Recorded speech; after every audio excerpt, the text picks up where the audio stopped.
Diretso itong sumalubong sa 5 beses na ganting atake habang si Nazuna at ang kanyang mga clone ay sabay-sabay na naglunsad ng mabangis na coordinated charge. Makikitang mabilis silang rumaragasa sa mabatong lupa habang umaalingaw ang mabibigat nilang yabag sa buong cavern. Habang lumulundag papasok sa labanan, isa sa mga clone ang nagpakawala ng matinis na battle cry. Hiya! Matatag na nakatayo ang sinaunang mekanikal na halimaw na may anyong ahas. Ngunit mula sa iba't ibang direksyon, mabilis na itong nilalapitan ni Nazuna at ang kanyang mga clone, hawak ang kanilang malalaking greatsword at handang umatake. Agad namang kumilos ang nilalang upang protektahan ang natitira nitong katawan. Napilitang magdepensa, muli nitong ginamit ang pamilyar na countermeasure. Mula sa weaponized appendage nito, sumabog ang isang makapal na alon ng lumulutang na mga sphere na agad bomb-alot sa ibabang bahagi ng frame. Parang isang puting ulap ng mga bola, layunin nitong hadlangan at guluhin ang paparating na pagsalakay ng vanguard. Handa na sa defensive trap, agresibong hinahataw ni Nazuna at ng kanyang mga clone ang sunod-sunod na paparating na atake. Walang kahirap-hirap nilang dinideflect ang mga sphere gamit ang kanilang mga broadsword at armored gauntlets. Sa kanang fourth round, makikita ang tunay na Nazuna na buong kumpiyansang nakatitig sa kalaban habang dinudurog ang mga humaharang sa kanya. Kasabay nito, sumigaw siya. Like I'd let the same attack hit me twice. Mabilis na nagbago ang takbo ng labanan. Inikat ng mechanical beast ang ulo nito upang sundan ang vanguard habang ang mga kasukaso nitong malabato ay naglabas ng nakakakilabot na tunog. Sa aerial view ng cavern, nagkalat ang 5 Nazuna papunta sa kalaban, paikat na tumatakbo sa nilalang habang umugang ang kanilang mga hakbang. Layunin nilang makuha ang buong atensyon ng halimaw. Habang abala ang makina sa mga clone, sinamantala ng tunay na Nazuna ang pagkakataon upang makalibot sa blind spot nito. Mataas siyang tumalon at nanatiling nakabitin sa ere na parang isang mandaragit na naghihintay ng tiyempo. Pagkatapos, marahas niyang sinipa ang isang malaking stone pillar. Ginamit niya ang impact upang baguhin ang direksyon ng kanyang momentum at sumugod ng diretso pababa sa walang kamalay-malay na target. Mula sa kanyang mataas na pwesto, sumugod pababa si Nazuna na may masayang ngiti at nanlilisik na mga mata. Habang bumabagsak, tinapos niya ang kanyang sinabi. I'm first. Kasabay nito, ramagasa ang kanyang greatsword sa ere. Isang napakalaking trajectory line ang gumuhit sa battlefield habang ang mabagsik na atake ay bumagsak ng buong lakas. Bumalik ang eksena sa isang malawak na view ng cavern at doon lumitaw ang nakakagulat na resulta. Sa kanan, biglang napahinto ang isa sa mga clone ni Nazuna. Napakurap siya sa gulat habang nanigas sa kinatatayuan. Nawala ang target. Sa halip na tamaan ng mechanical beast, ang mapaminsalang pababang strike ay tumama diretso sa isa sa napakalalaking itim na stone pillar. Sumabog pa itaas ang alikabok at mga tipak ng bato mula sa nabasag na haligi habang ang espada ay tumama sa walang lamang espasyo. Mula sa gilid ng labanan, isang nagtatakang boses ang umalingaw-ngaw. Oh, sa isang mataas na bird's eye view, makikitang nagkatinginan ng 5 Nazuna habang nalilito nilang hinahanap ang nawawalang kalaban. Nakababa ang kanilang mga armas habang sinusuyod ang buong cavern. Where'd the snake thingy go? Tanong ng isa. It got sucked in by that black wall, paliwanag naman ng isa pang clone habang itinuturo ang kakaibang itim na haligi. I saw it, too, dagdag ng isa pa. Ngunit agad na nabasag ang katahimikan. Biglang lumitaw ang higanteng mechanical beast mula sa kadiliman ng isang pitch black pillar. Mabilis itong napansin ng 2 clone. Oh, there it is, sigaw ng isa, sabay turo sa target. Hindi na nag-aksaya ng oras ang isa pang clone. Umikot siya at agad na sumugod pasulong, nagpalipad ng alikabok at mga tipak ng bato sa kanyang pag-arangkada.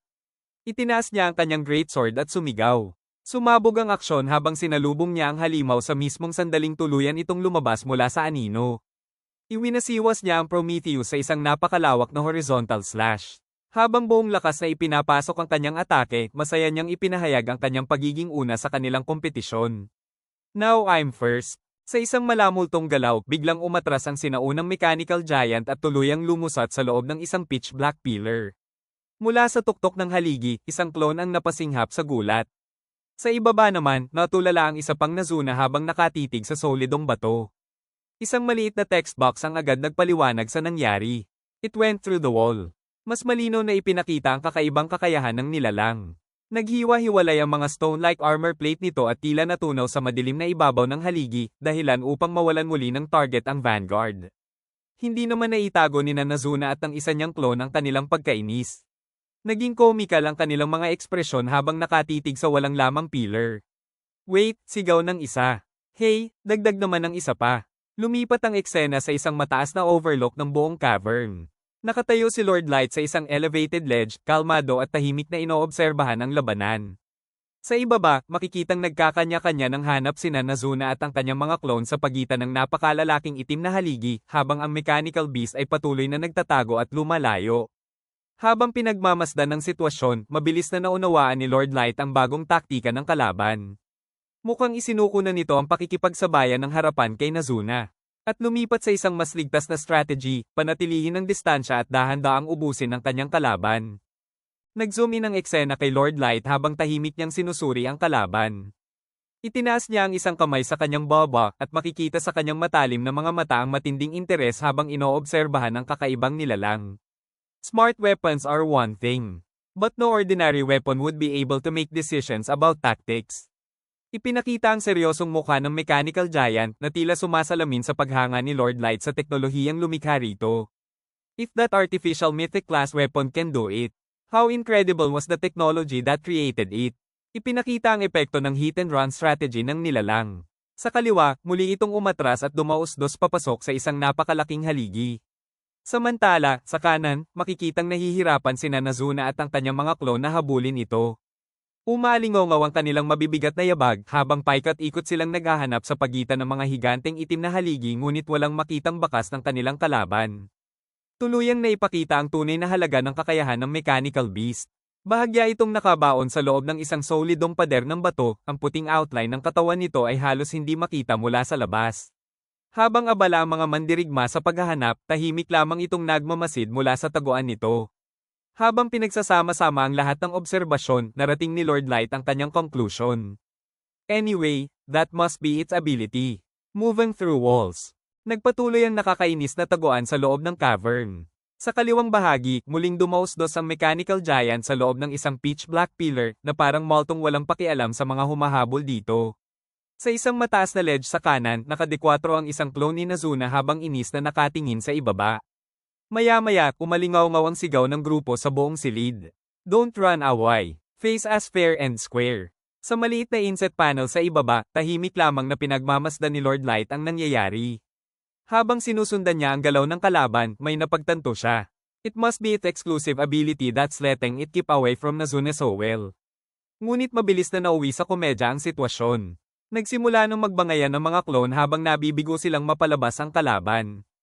Scaredy cat, worm, snake, sigaw ng isang clone habang kumakaway sa kawalan. Agad naman siyang pinuna ng isa pang duplicate. Make your trash talk smarter. You come up with something, then, mabilis na sagot ng una. Sa halip na hanapin ang kalaban, tila mas naging abala pa sila sa kanilang pagtatalo. Ipinakita ang buong cavern mula sa malayo. Sa isang dulo, muling lumabas ang mechanical beast mula sa loob ng isang haligi. Unti-unti itong gumapang palabas ng anino at lumipat sa panibagong posisyon. Samantala, isang maliit na inset sa gitna ang nagpakita kay Lord Light na bahagyang lumingon. Muli niyang nasundan ang galaw ng nilalang. Muling lumitaw ang mechanical giant sa tabi ng isang napakalaking itim na haligi.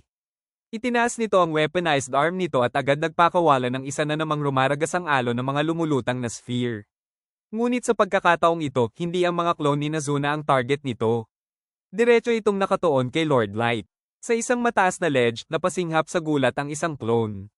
Samantala, sa ibaba, natulala naman ang isa pang duplicate ng mapansing si Lord Light ang puntirya ng pag-atake. Agad na nagkagulo ang grupo. Nang mapagtanto ang panganib, tatlong clone ni Nazuna ang mabilis na sumugod upang harangin ang mga sphere. Umalingaw-ngaw ang kanilang mabibigat na yabag sa buong cavern. Buong bilis silang tumakbo habang nilulusot ang sarili sa gitna ng mga hadlang upang maabot si Lord Light. Makikita si Lord Light na kalmadong nakatayo habang tatlong clone ang sabay-sabay na hamarang sa kanyang harapan at bumuo ng pader ng bakal gamit ang kanilang mga great sword. We'll guard him, sigaw ng isa. Yeh, dagdag ng isa pa. Habang pinagmamasdan ng kanilang kilos, agad na naunawaan ni Lord Light ang tunay na layunin ng kalaban. I never expected it to use us to get the Nazunes to split up. Kitang-kita ang naging epekto ng taktika ng mechanical beast. Dahil sa pagmamadaling protektahan si Lord Light, nagkawatak-watak ang mga clone. Isang clone ang naiwan mag-isa sa ibabang bahagi ng cavern habang ang isa naman ay napadpad sa isang mataas na itim na ledge. Galit na lumingon ang clone sa ledge patungo sa malayong mechanical beast at sumigaw. Hey, you butthead! How dare you aim at my lord? Habang nagpapatuloy ang labanan, nagbigay ang narrator ng mahalagang pananaw tungkol sa maalamat na sandata ni Nazuna. The Great Sword Prometheus is a powerful mythic class weapon. But it's by no means omnipotent. An opponent can hold their own against Nazuna if they come up with the right tactics. Lumipat ang eksena kay Lord Light.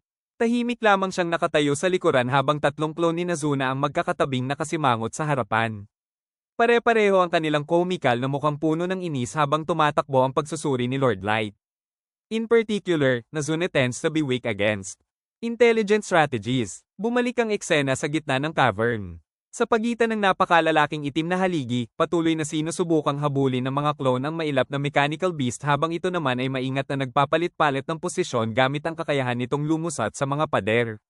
Habang pinagmamasdan ng magulong habulan, hindi maiwasang mapailing si Lord Light. If she used her brain more here and employed the Great Sword Prometheus better, this wouldn't be a tough opponent to wipe the floor with. Sa madaling salita, hindi ang lakas ang problema ni Nazuna, kundi ang paraan ng paggamit niya rito. Ang kalaban na matagal nang nagpapahirap sa kanila ay maaari sanang natapos agad kung mas mahusay niyang nagamit ang kanyang isip kasabay ng kanyang napakalaking kapangyarihan. Nakatutok ang mababangis na mata ni Nazuna sa kanyang target habang buong bilis siyang sumusugod.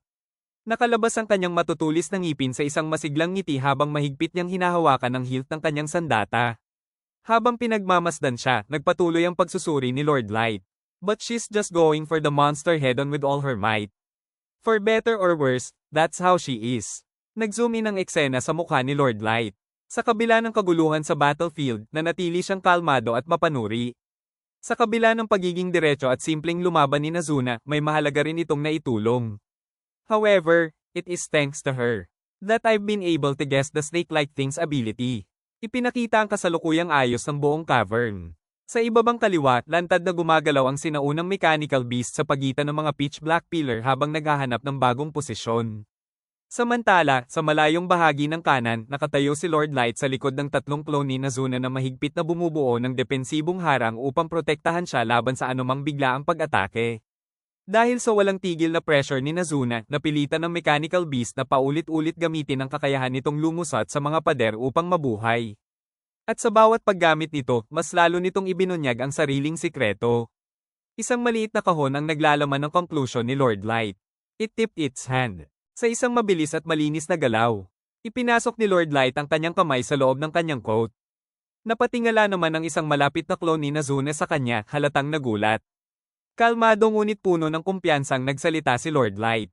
Nazuna, I'll stop its movement. Bahagya siyang tumigil bago ibinigay ang susunod na utos. So please use that opportunity to get closer and attack. Agad na kumalat ang mensahe sa battlefield. Napalingon ng tunay na Nazuna sa kanyang likuran, bahagyang napasinghap. Samantala, isang clone naman ang agad tumugon habang nakatutok ang tingin sa mechanical beast na nagkukubli sa pagitan ng mga itim na haligi. Got it. Nagsimula nang gumalaw ang plano ni Lord Light. Muli na namang ginamit ng mechanical giant ang paborito nitong taktika. Tahimik itong umatras papasok sa isang napakalaking stone pillar. Ngunit hindi nito alam na nahulog na ito sa bitag. Sa isang makitid na inset panel, nag-focus ang eksena sa matalim na mata ni Lord Light. Wala man lang bakas ng pag-aalala sa kanyang ekspresyon. Sa foreground, dahan-dahan niyang hinugot mula sa kanyang deck ang isang magarang baraha. Handa na siyang baguhin ang takbo ng laban. Itinutok ni Lord Light ang kanyang kakaibang, napakagarbong staff patungo sa battlefield at agad pinakawalan ng nakatagong kapangyarihan ng kanyang card. Isang malakas na dagandong ang umalingaw-ngaw sa buong cavern habang sumabog ang rumaragasang enerhiya. Kasabay nito, buong autoridad niyang binigkas ang kanyang spell. Release. Detonation Inferno. Sa gitna ng rumaragasang enerhiya, nataman ng sinaunang mechanical giant.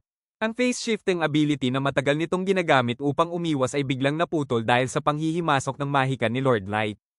Agad na ipinakita ang epekto ng pag-atake. Napatras ang pangunahing Dwarven researcher sa matinding gulat. Nanlaki ang kanyang mga mata habang nakabuka ang bibig sa hindi makapaniwala. It's working. Mula sa rumaragasang enerhiya, lumitaw ang mga hibla ng solidifying magic na mabilis na pumulupot sa katawan nito. Isa-isang nabalot ang mga stone-like armor plate nito habang unti-unting nalilimitahan ang galaw ng mga kasukasuhan nito. Sa unang pagkakataon mula nang magsimula ang laban, napigilan ang paggalaw ng nilalang. Nagulat sa biglaang restriksyon, nagpakawala ito ng isang matinis at tila static field na sigaw. Habang hawak ang kanyang magarbong staff sa kanang kamay, kalmadong pinagmasdan ni Lord Light ang mechanical beast na tuluyan ng napigilan. Nanatiling walang pagbabago ang kanyang ekspresyon habang kinukumpirma ang kanyang hinala. So, I was right. Agad na tumaas ang morale ng Vanguard matapos mawalan ng silbi ang pinakamalaking alas ng kalaban. Sa kanan, napangiti ng malawak ang tunay na Nazuna at sumigaw pabalik kay Lord Light. You're the best, my lord. Sa kaliwa naman, masayang itinaas ng isa niyang clone ang Prometheus at naghanda para umatake. Let's get it. Sa gitna ng background, isang chibi clone ang nakatayo na may nanlilisik na mga mata at halatang sabik na sabik sa susunod na mangyayari. Muling sumabog ang aksyon. Dahil hindi na makagalaw ang mechanical beast, agad itong pinalibutan ni Nazuna at ang kanyang mga clone mula sa magkabilang panig. Umalingaw-ngaw ang kanilang mabibigat na yabag habang mabilis nilang isinara ang distansya. Bitbit ang kanilang malalaking great sword, sumugod sila sa mga blind spot ng target upang tapusin na ang laban. Kasabay ng kanilang pag-atake, sabay-sabay silang sumigaw. Sa gilid ng battlefield, hindi maitago ng pangunahing Dwarven researcher ang kanyang pagkagulat habang nakatingin kay Lord Light. Mr. Light, why did your attack work? Only that young lady's attacks have had any effect so far. Sa kabilang banda, tahimik lamang si Suzo. Kumurap siya habang pinoproseso ang biglang pagbabago ng sitwasyon. Samantala, nanatiling kalmado si Lord Light. Nakapatong pa rin ang isang kamay niya sa kanyang staff habang bahagya siyang lumingon. Nag-focus ang eksena sa kanyang mukha. May bahagyang ngiti sa kanyang bibig habang handa niyang ipaliwanag ang kanyang naging conclusion. Well, that's because, I suppose there's no reason to keep it secret.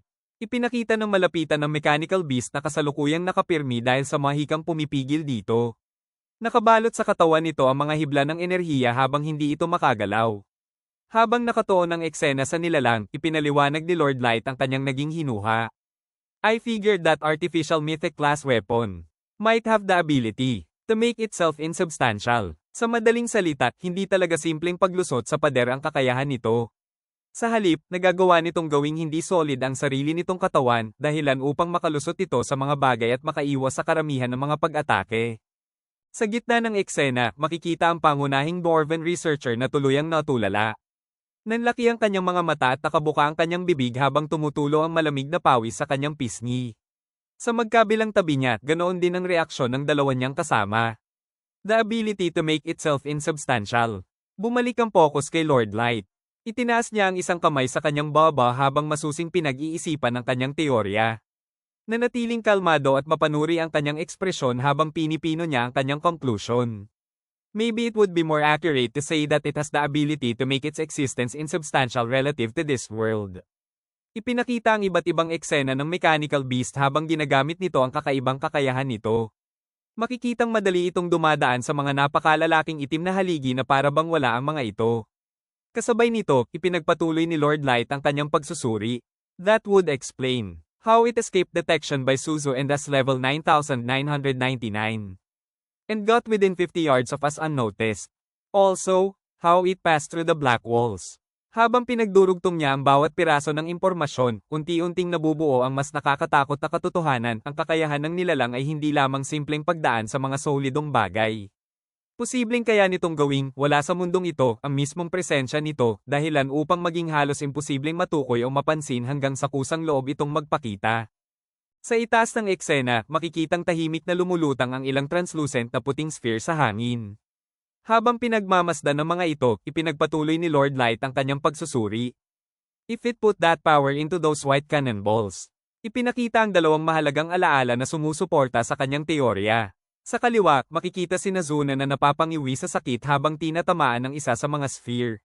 Sa kabila ng kanyang matibay na armor at pambihirang depensa, nagawa pa rin siyang sugatan ng pag-atake. Sa kanan naman, makikita ang isang perpektong bilog na hukay sa matigas na sahig ng cavern. Kapansin-pansing walang nakakalat na debris o tipak ng bato sa paligid nito na para bang may bahagi ng lupa na basta na lamang nawala. Habang pinag-uugnay ang dalawang pangyayaring ito, nagpatuloy si Lord Light. That could neatly carve out craters in this tough ground. And go through Nazuna's physical defenses to injure her. Nag-focus ang eksena sa isang malamultong alaala ng nasugatang braso ni Nazuna. Doon tuluyang nabuo ang conclusion ni Lord Light. We can surmise that it's because the cannonballs made the things they touched so insubstantial. That they blew them out of existence. Ibig sabihin, hindi simpleng puwersa ang gamit ng mga sphere upang manakit. Sa halip, pansamantala nilang ginagawang insubstantial o hindi ganap na umiiral sa mundong ito ang anumang tamaan nila. At sa sandaling mangyari iyon, ang bahaging nataman ay tila nabubura o nawawala sa realidad mismo na siyang dahilan kung bakit nakakalikha ang mga ito ng malinis na hukay sa bato at nakakalampas kahit sa napakatibay na depensa ni Nazuna. Making things insubstantial. That would explain a lot, mahinang sabi ng pangunahing researcher. Ngunit agad niyang itinuro ang pinakamahalagang tanong. But, why did your attack work, then, Mr. Light? Bumalik ang focus kay Lord Light. Kalmado siyang tumingin sa kanilang direksyon, may bahagyang ngiti sa lobby na para bang napakasimple lamang ng sagot. Because it can't do it. Continuously. Ipinaliwanag ni Lord Light ang loika sa likod ng kanyang hakbang. Habang nagsasalita siya, makikitang nakatingala sa kanya ang mga dwarven researcher na puno ng paghanga. Sa gilid naman ng eksena, lumitaw ang alaala ng eksaktong sandali kung kailan nahuli ng kanyang mahika ang mechanical beast habang lumalabas ito mula sa isang pader. Kalmado niyang ipinagpatuloy ang kanyang paliwanag. Based on my predictions, I tried targeting it at the moment right after it slipped through the wall. If it were able to constantly use its ability, it could just keep itself hidden and attack the whole time. So it was a simple deduction. Sa madaling salita, napagtanto ni Lord Light na may limitasyon ang kakayahan ng nilalang. Kung kaya nitong manatiling insubstantial ng walang tigil, wala itong dahilan upang magpakita pa o ilagay ang sarili sa panganib. Ang paulit-ulit nitong paglabas at pagpasok sa mga pader ang naging pinakamalaking pahiwatig na may maikling sandali kung kailan kailangan nitong bumalik sa normal na estado, at iyon mismo ang sandaling pinuntirya ni Lord Light. Sa kanan, tulala pa ring nakatingin ang isang dwarven researcher habang pinoproseso ang paliwanag ni Lord Light. Oh, I see. That does make sense. Sa kabilang banda, napakagat naman sa lobby ang isa pa nilang kasama habang malalim na nag-iisip. I never considered that a mythic class weapon could have a weakness like that. Is it because it's artificial? Nag-focus ang eksena sa pangunahing dwarven researcher. May bakas ng pawis sa kanyang mukha habang unti-unti niyang napagtatanto ang mas malaking larawan. Pagkatapos ng ilang sandaling pagninilay, ibinahagi niya ang kanyang conclusion. No, perhaps even mythic class weapons aren't completely flawless. Bumalik ang eksena sa gilid ng battlefield. Nakatayo si Lord Light sa unahan habang matatag na hawak ang kanyang staff. Nanatiling kalmado ang kanyang ekspresyon habang pinakikinggan siya ng mga dwarven researcher sa likuran. Bahagya siyang tumango bilang pagsang-ayon. Exactly. Pagkatapos ay ipinagpatuloy niya ang kanyang paliwanag. No matter how powerful this weapon's ability is, it isn't unbeatable. The Great Sword Prometheus is very powerful, too. But it has restraints on that power. Para kay Lord Light, iyon ang mahalagang aral ng laban na ito. Kahit gaano pa kalakas ang isang mythic class weapon, hindi ito nangangahulugang perpekto na ito. Lahat ng kapangyarihan ay may kapalit, limitasyon, o kondisyong kailangang sundin. At sa sandaling matukoy ang limitasyong iyon, nagiging posible ng talunin kahit ang mga sandatang itinuturing na maalamat. Biglang nagbago ang atmosphere ng eksena habang tuluyang nauwi sa masigabong papuri kay Lord Light. Sa gitna, bahagyang nag-sweat drop si Lord Light habang nahihiya ngunit nakangiti, hinihimas ang kanyang pisngi habang napapaligiran ng kanyang mga kasama. Sa kaliwa, si Jack ang kanyang vanguard ay buong pagmamalaking nagsalita. My little bro's the best. Sa likuran niya, si Mera ay tumawa ng mahina habang nakangisi ng may matatalim na ngipin. My lord can uncover the ability of even a mythic class weapon. Sa kanan, si Suzu ay nanlaki ang mga mata sa excitement. That's what Suzu said. You're amazing, Lord Light. Katabi niya, tahimik na tumango si May. You have such keen insight, Lord Light. Sa loob-loob ni Lord Light, napabuntong hininga siya ng walang emosyon. They're letting their guard down even though the battle's not over yet. Agad na nagbago ang kanyang tindig. Bumalik ang seryosong ekspresyon ni Lord Light habang muling nakatutok ang kanyang paningin sa battlefield. Shall we put an end to this, Nazuna? Sa kabilang bahagi, ipinakita ang malawak na view ng cavern. Mula sa kanyang mataas na pwesto, nakikita ni Lord Light ang sitwasyon sa ibaba, si Nazuna at ang kanyang mga klon ay tuluyang napalibutan na ang mechanical monster sa pagitan ng napakalalaking itim na haligi. Habang pinagmamasdan niya ito, muling bumalik ang kanyang malamig na loika. But I suppose that can't be helped. Anyway, now that I know the route, it's just a silly magic trick. There's no need to draw this out any further. Narinig ni Nazuna ang utos ng kanyang master at agad siyang kumilos. Sa kanang bahagi ng panel, tumalon siya pasulong na may masiglang ngiti, humahampas ang kanyang mahabang buhok sa hangin habang buong bilis na sumugod. Yes, my lord. Sa kaliwa niya, sabay-sabay na sumugod ang mga klon ni Nazuna. Mula sa lahat ng direksyon, bumagsak ang coordinated assault sa na-corner na mechanical giant. Dalawang klon ang lumundag mula sa ere at nagpakawalan ng mabibigat na tama sa matigas nitong katawan. Isang magulong sigaw ang umalingaw-ngaw sa buong cavern. Nag-focus ang eksena sa isang diretsyong labanan. Isang klon ang sumugod ng napakabilis, kasunod ang mga speedline sa kanyang likod habang inihataw niya ang Prometheus sa isang malawak na horizontal slash. Sumabog ang impact sa pakikipagsalpukan sa depensa ng kalaban, yumanig ang lupa sa lakas ng shockwave. Bigat ang kanyang mga ngipin habang sumisigaw siya. Biglang nagbago ang takbo ng laban. Dahil sa matinding pressure, napilitan ng mechanical giant na gamitin muli ang kakayahan nitong mag-face. Sa isang mabilis at desperadong galaw, dumausdos ang malaahas nitong katawan papasok sa isang itim na monolithic pillar. Habang umatras ito, agad na nagkawatak-watak ang formation ng mga clone. Isang sigaw ng frustration ang umalingaw-ngaw. Don't run away. Sa gilid ng eksena, isang makitid na panel ang nagpakita kay Lord Light. Matalim at hindi kumukurap ang kanyang mga mata habang agad niyang sinusundan ang eksaktong galaw ng pag-atres ng kalaban, kalmado, kalkulado, at handa para sa susunod na hakbang. Itinutok ni Lord Light ang kanyang twisted, dekoratibong staff patungo sa anino ng mga itim na haligi, at sa isang sandaling puno ng awtoridad, pumutok ang kanyang boses sa buong cavern. Isang rumaragasang dagandong ang sumabog sa hangin. Kasabay nito, binigkas niya ang kanyang incantation. Release. Detonation Inferno. Gaya ng inaasahan, agad na nataman ang spectral na anino ng mechanical giant. Ang mga overlapping energy waves ay sabay-sabay na kumapit dito, pinipigilan ng kahit anong pagtatangkang muling mag-face o maglaho. Ipinakita ang mismong kalaban habang marahas na hinihila pabalik sa pisikal na mundo. Pumulupot sa katawan nito ang mga hibla ng nagbubuklod na enerhiya habang isa-isa nitong ikinukulong ang mga joints at armor plates. Sa sandaling tuluyang natrap, naglabas ito ng matinis at distorted na sigaw ng galit. Naging ganap na execution zone ang battlefield. Nakakadena at hindi na makagalaw, ang mechanical beast ay nakasalalay na lamang sa kapalaran nito. Sa itaas, nakapwesto sa isang mataas na ledge, sabay-sabay na itinaas ng mga clone ni Nazuna ang kanilang malalaking greatsword, handang bumagsak sa iisang coordinated strike. Isang mabigat na sound effect ang bumalot sa buong cavern. At kasunod nito, isang nakakabulag na pagsabog ng liwanag ang sumiklab mula sa mismong ilalim ng nakaperming halimaw. Mula sa mataas na ledge, sabay-sabay na bumagsak ang maliliit na hukbo ng Nazuna clone sa isang perpektong synchronized descent. Sa kanan, makikitang itinaas ng pangunahing puwersa ng mga white-haired clones ang kanilang napakalalaking mythic greatswords. Isang nakakasilaw na flash ang sumabog mula sa kanilang mga sandata habang sabay-sabay nilang binigkas ang ultimate technique. Bend the laws of nature. And make yourself as heavy as possible. Prometheus. Sa gitnang panel, tila nabaluktot ang mismong hangin sa bigat ng kanilang pagbaba. Tuloy-tuloy ang pagbagsak ng mga clone na may napakabilis na velocity habang ang kanilang mga espada ay humihiwa sa hangin na may rumaragasang tunog. Ang matinding G-force ay humihila sa kanilang mga mukha, ginagawang seryoso at determinadong ekspresyon ang dati masiglang mga mata habang patuloy nilang tina-target ang nakaperming kalaban. Sa kaliwang bahagi, ang tunay na Nazuna ay nakasandal sa mismong momentum ng pagbaba. Halos mapuno ang frame sa kanyang mukha, may halong ligaya at pagiging wild ang kanyang ngiti habang nakalabas ang matatalim niyang ngipin. Sa upper right frame, bumabagsak ang mga Nazuna clones na parang mga meteor, pumuputol sa hangin habang hinahatak sila ng matinding gravity ng kanilang coordinated attack. Puno ng pulang velocity lines ang paligid, na tila nagiging kometa ang bawat isa sa kanila habang papalapit sa target. Sa ibaba, nakatayo ang sinaunang mechanical entity, ganap na nakapin ng mahika ni Lord Light.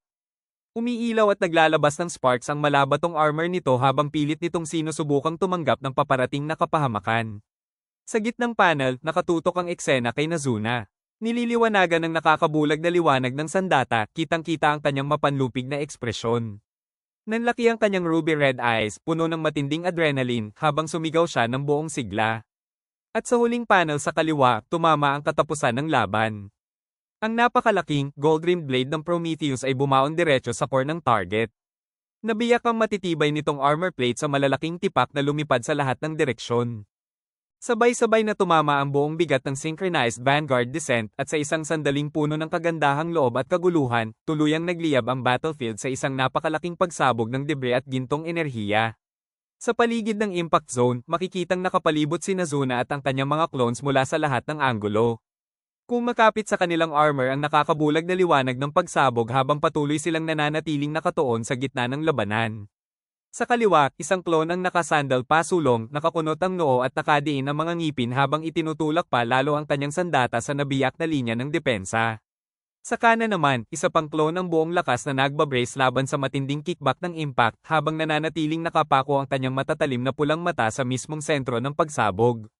Sa itaas na bahagi ng frame, iba pang clones ang nananatili sa kanilang agresibong stance habang humahampas ang kanilang mahabang puting buhok at pulang kapa sa malakas na daloy ng hangin at vertical speed lines. Sa gitna ng lahat ng ito, ang Mythic Class Mechanical Guardian ay tuluyang nabasag. Ang malabatong ulo nito at geometric armor segments ay nagkawatak-watak sa napakaraming jag fragments, nilamon ng rumaragas ang gintong enerhiya na sumabog mula sa basag na sahig ng cavern. Isang napakalaking haligi ng nakakasilaw na gintong liwanag ang sumabog mula sa mismong sentro ng impact, rumaragas sa pataas patungo sa kisame ng sinaunang cavern. Ang matinding kinetic shockwave ay dumurog sa matigas na sahig, ginagawang magulong dagat ng basag na bato, alikabok, at lumilipad na debris ang buong paligid. Sa kanan, isa sa mga napakalalaking itim na monolithic pillar ang direktang tinamaan ng atmospheric pressure. Unti-unting nagbitak ang makapal nitong ibabaw habang hinahampas ito ng nagliliyab na enerhiya. Habang nilalamon ng nakakabulag na pagsabog ang buong battlefield, isang napakalaking jagged speech bubble ang bumaba sa kaliwang bahagi ng frame, kumakatawan sa huling, nakapanlulumong sigaw ng artificial mythic class weapon habang tuluyang nabubura sa existence. Isang saglit ng ganap na katahimikan ang sumunod sa rumaragasang liwanag, ang huling bakas ng laban ay naglaho sa ilalim ng gumuhong bato, alikabok, at nagliliyab na enerhiya, senyales ng tuluyang pagwawakas ng engkwentro.